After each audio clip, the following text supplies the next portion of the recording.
Wa yantabiqu dzalika ala jami'il asma, hal tersebut yang demikian itu semuanya berlaku pada semua nama Allah. Ada kecuali lafdzul jalalah Allah yang tidak berlaku hanya pada Allah. Kenapa tidak berlaku pada Allah?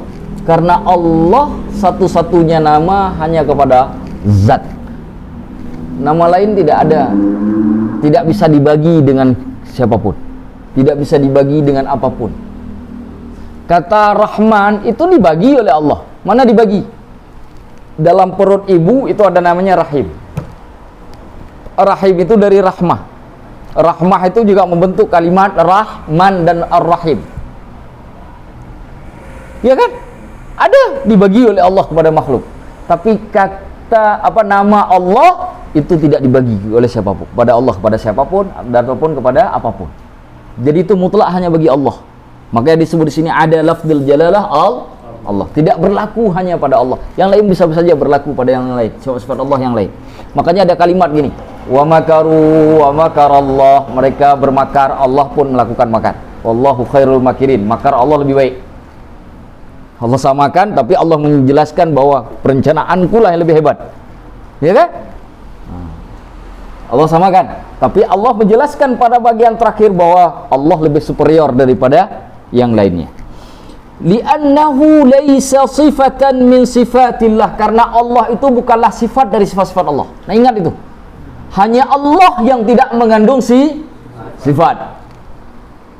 Ar-Rahman ada sifat kasih sayang di dalamnya. Al-Azim ada sifat agung di dalamnya. Ar-Razzaq ada sifat rezeki di dalamnya. Tapi ketika disebut Allah, gak ada sifat di dalamnya. Jadi kalau ada yang bertanya, Allah itu apa? Oh, itu nama Allah. Ya, kenapa namanya harus Allah? Ya, namanya nama Allah. Los manfaatnya buat kita apa? Nah, itu saya belum belajar sampai ke situ. Nah, makanya saya jelaskan malam ini biar jawabannya nggak begitu lagi. Kalau ditanya, apa itu Allah? Apa jawaban kita? Nama yang mencakupi semua nama. Perbedaan, kenapa mencakupi semua nama? Karena nama yang lain, setiap nama mengandung sifat.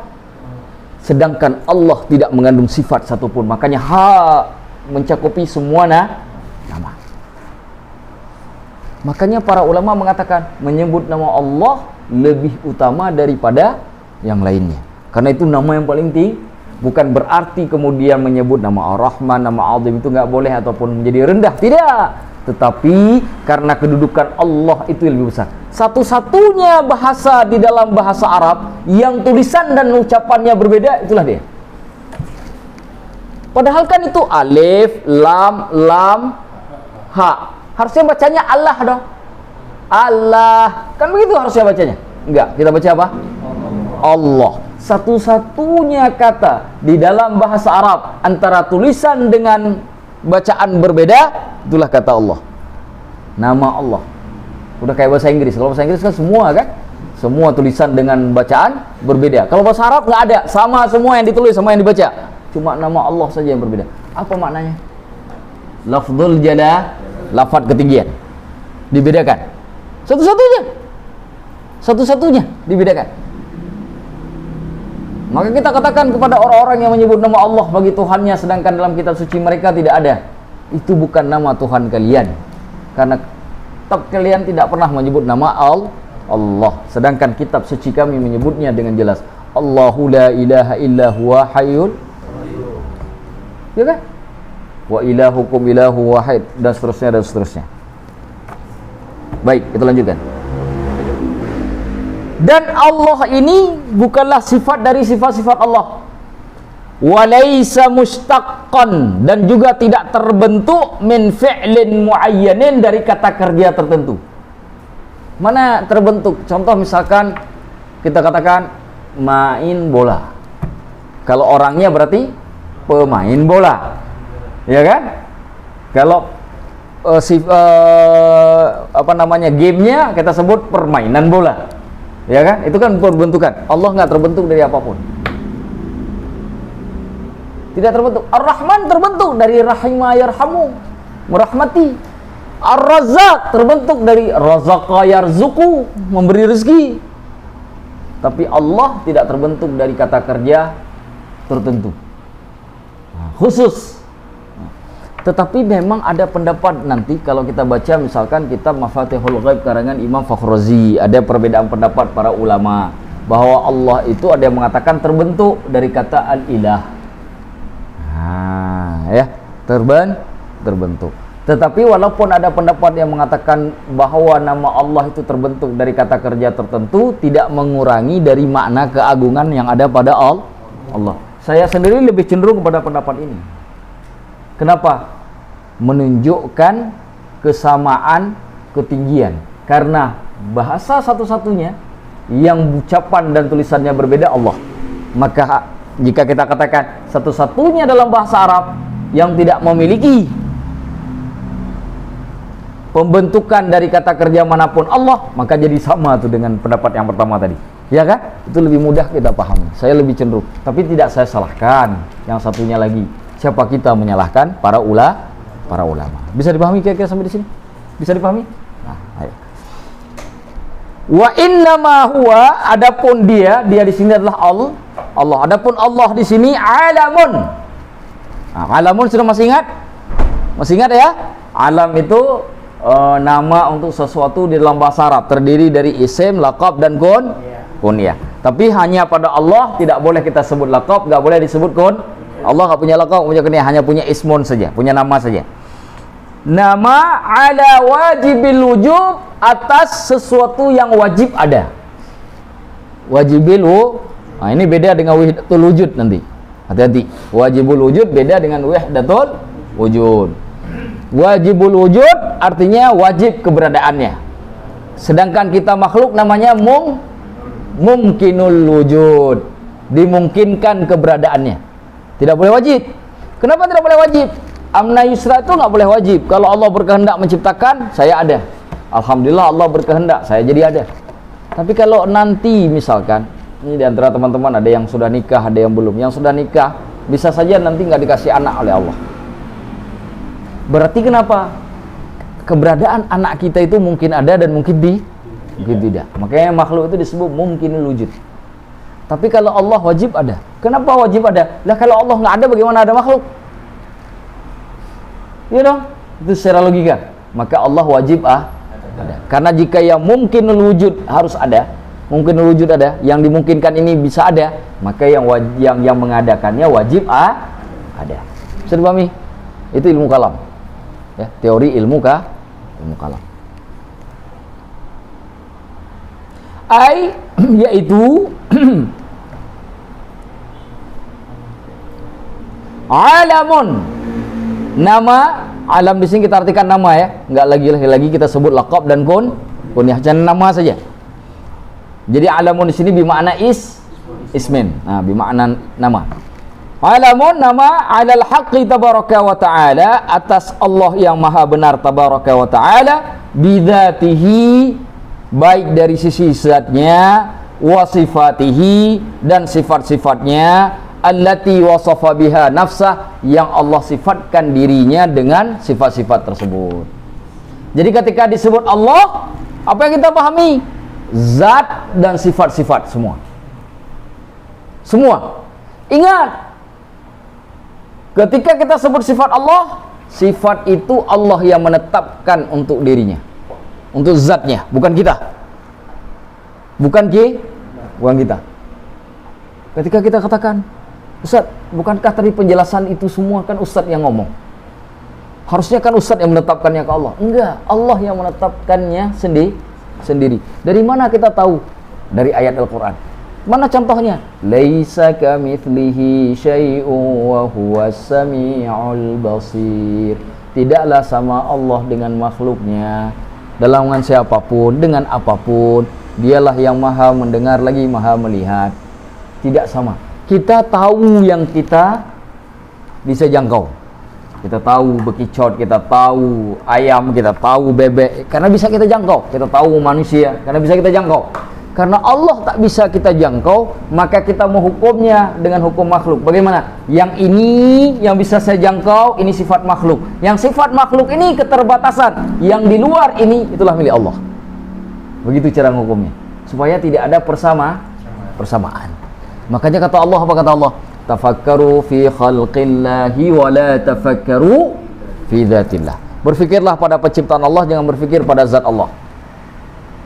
Allah juga mengatakan dalam Al-Quran ketika Allah bicara tentang ayat-ayat kauniyah, ciptaan alam semesta, inna fi dzalika laayatin liqaumin yatafakkarun. Yang demikian itu terdapat tanda-tanda kebesaran bagi Allah, bagi orang yang mau berfikir. Begitu juga dengan hadis yang lain, man arafa nafsahu faqad arafa rabbah. Yang mengenal dirinya, dia akan mengenal Allah.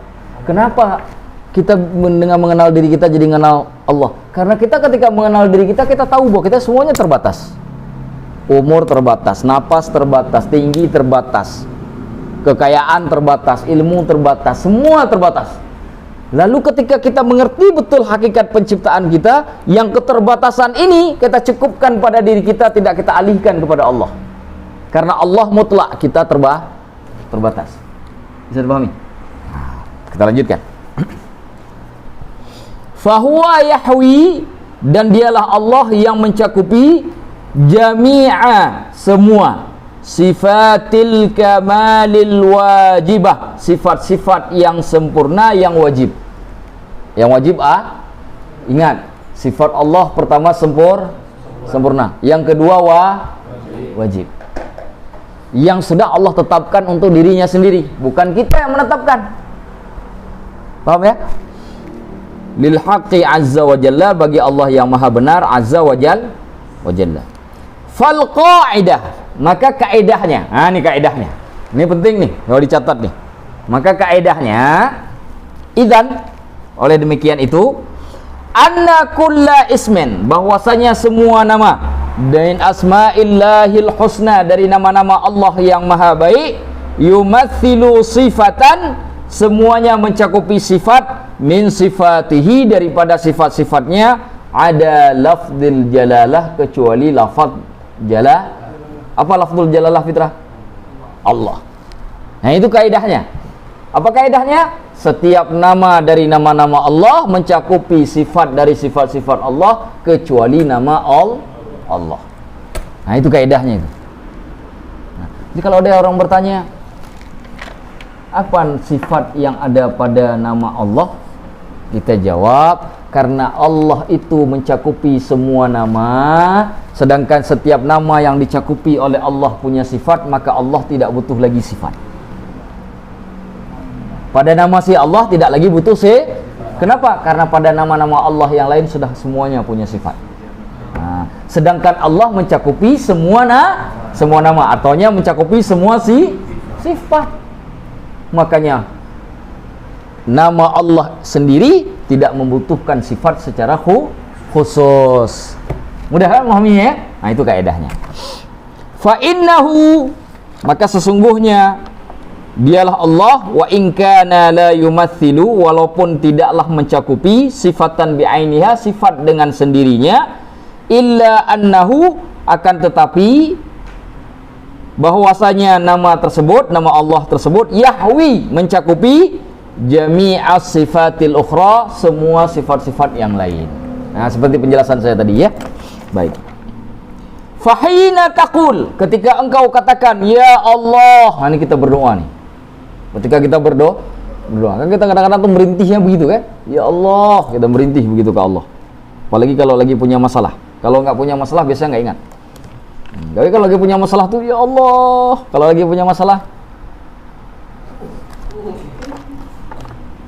fa anta tad'uhu, maka engkau berdoa kepadanya, kepada Allah, bijami'i sifat, dengan semua sifat-sifat al-kamalil wajibah, yang sempurna dan juga wajib, lidzatihi ta'ala azza wajalla, untuk zatnya Allah Ta'ala. Jadi kalau kita berdoa pakai ya Allah, maka semua sifat yang lain itu ada di situ.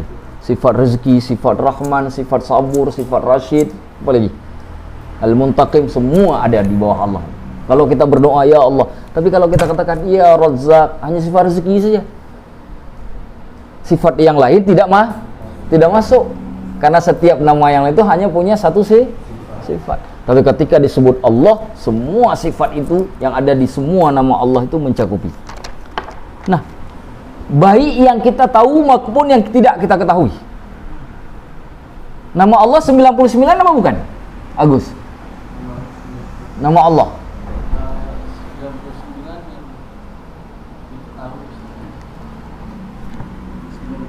99 itu yang kita ketahui, yang diberitahu ke kita. Yang tidak diberitahukan hanya Allah yang tahu. Tapi kita tidak membatasinya ke 99. Kenapa 99? Itu yang Allah kasih ke kita. Karena tidak boleh kita menyebut nama Allah atau sifat Allah kalau Allah tidak mensifati dirinya sendiri dengan itu, atau tidak memberitahukan kita dengan sifatnya itu. Dalam ilmu akidah disebut dengan tauqifi. Pernah saya sebutkan. Kenapa disebut tauqifi? Tidak boleh direkayasa, tidak boleh ditambah-tambah, tidak boleh dikurang-kurang. Harus ada dalilnya. Ya, kalau kita katakan misalkan, apa nama Allah? Nama Allah itu Al-Khaliq. Mana dalilnya? Ada dalam Al-Quran. Innallaha khaliqu kulli syai'. Ada dalam Al-Quran. Jadi hal-hal begitu itu harus diketahui.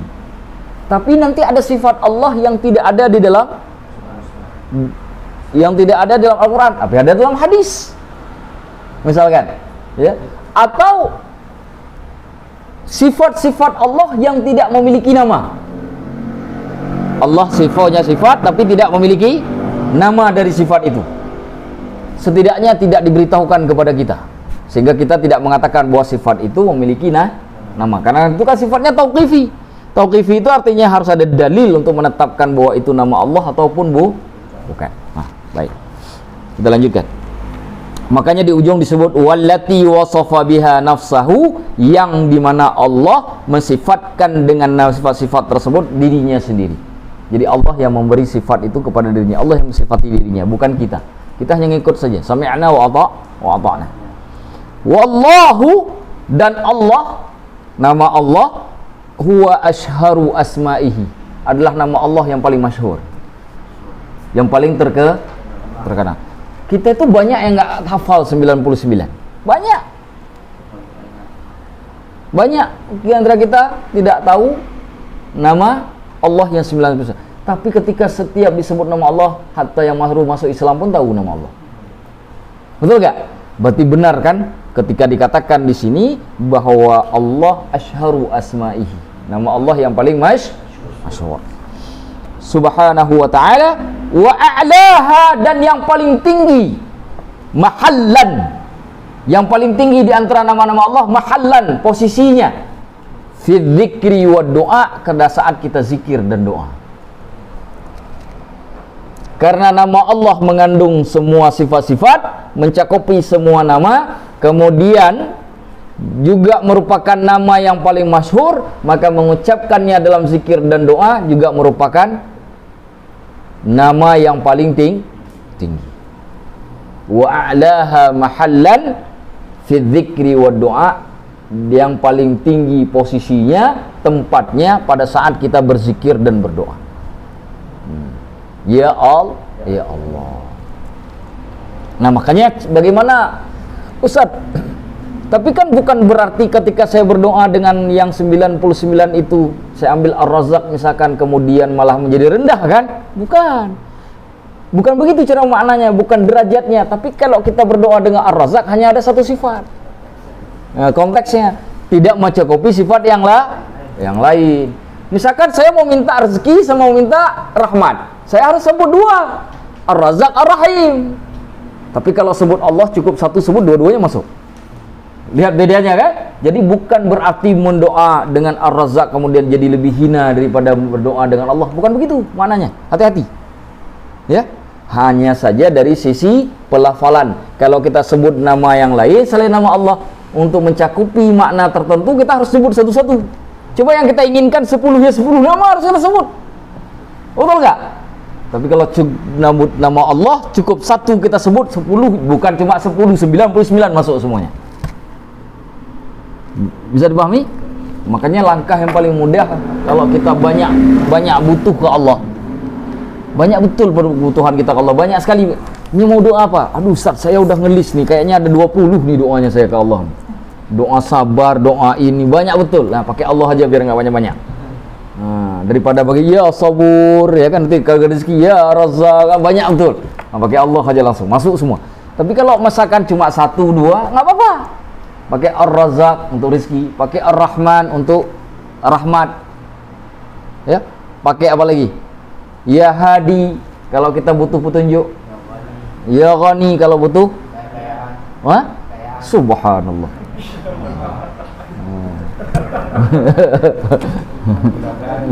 Ya kaya itu macam-macam ya. Kata Rasulullah dalam hadis Imam Muslim apa? Innamal ghina ghinaun nafsi. Sesungguhnya kekayaan itulah kaya jiwa. Nah, bukan cuma kaya harta, kaya jiwa.